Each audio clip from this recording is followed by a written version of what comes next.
আমার জীবনের অনেক বড় একটা সত্য তোমাকে বলা দরকার। কথাটা ভাতের দলার মতো গলায় আটকে আছে।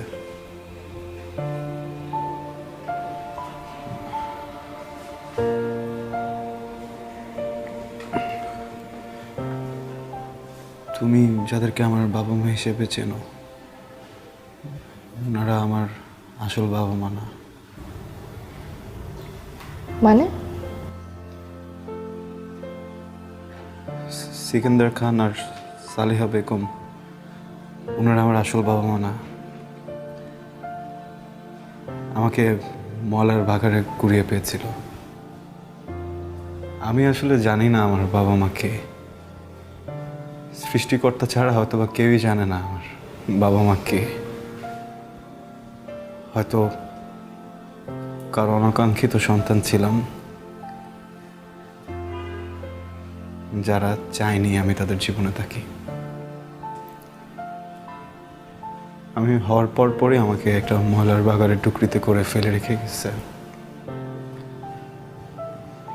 এই নিঃসন্তান মানুষ দুজন কিভাবে যেন আমাকে সেখান থেকে নিয়ে আসছে, আমাকে নিজের সন্তানের মতো করে বড় করছে, পরিচয় দিছে। তারা না একবারও ফিল হতে দেয় নাই আমার বাবা মা নাই।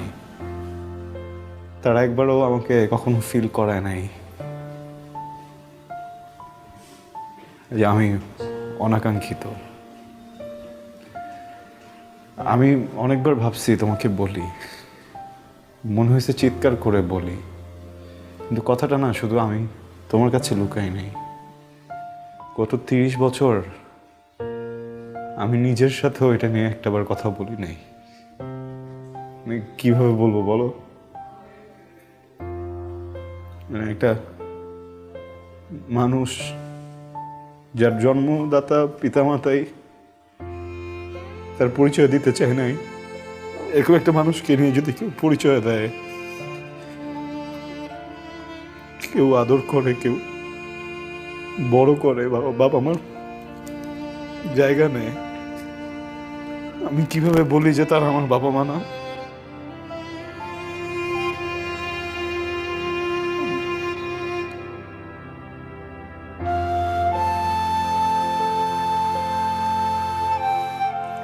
সরি, আমার আরো আগে বলা উচিত ছিল, কিন্তু পারছিলাম না।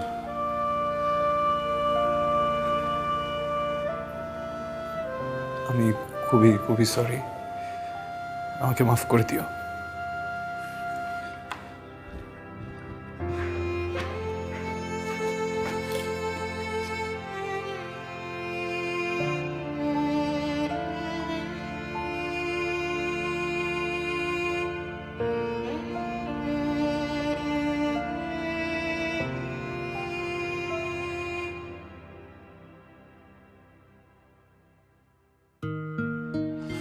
এটা বলার কি খুব প্রয়োজন ছিল বাবা?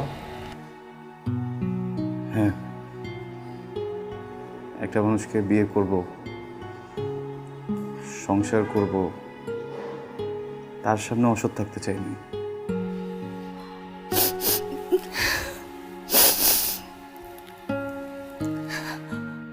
আমাদের মধ্যে যখনই যা কিছু হয়েছে, আমরা কি কখনো তোর উপরে কোনো প্রভাব পড়তে দিয়েছি? আমরা তো চেয়েছিলাম তোর বাবা মা হতে, কিন্তু আমরা মনে হয়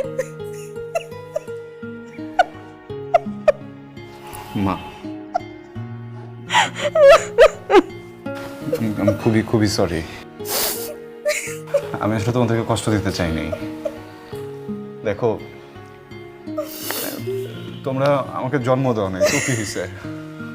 বড় তো করছো তোমরা, তাই না?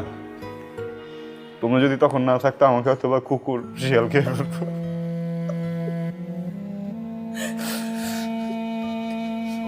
যারা জন্ম দিচ্ছে তারাও আমাকে এতটুকু গুরুত্বপূর্ণ মনে করে নাই তোমরা যতটা করছো।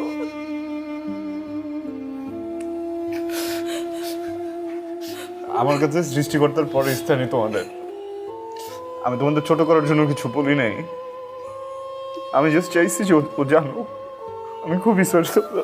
না বাবা, না বাবা, খুবই সরি বাবা।